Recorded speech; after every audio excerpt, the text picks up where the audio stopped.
สบายดีพี่น้องเมื่อสุขสุขคนที่เขามาเบิ่งสองของมาหน่อยเด้อมื้อนี้และแปลงหลังคาเฮือนมันหัวร้ายพี่น้องก็เลยว่าเอาแนวมาติดสังกะสี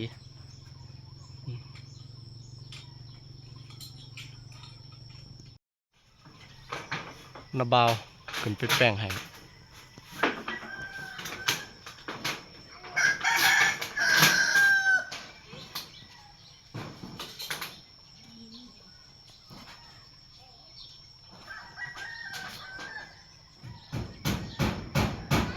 โอ้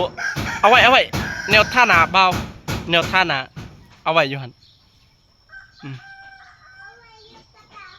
เออ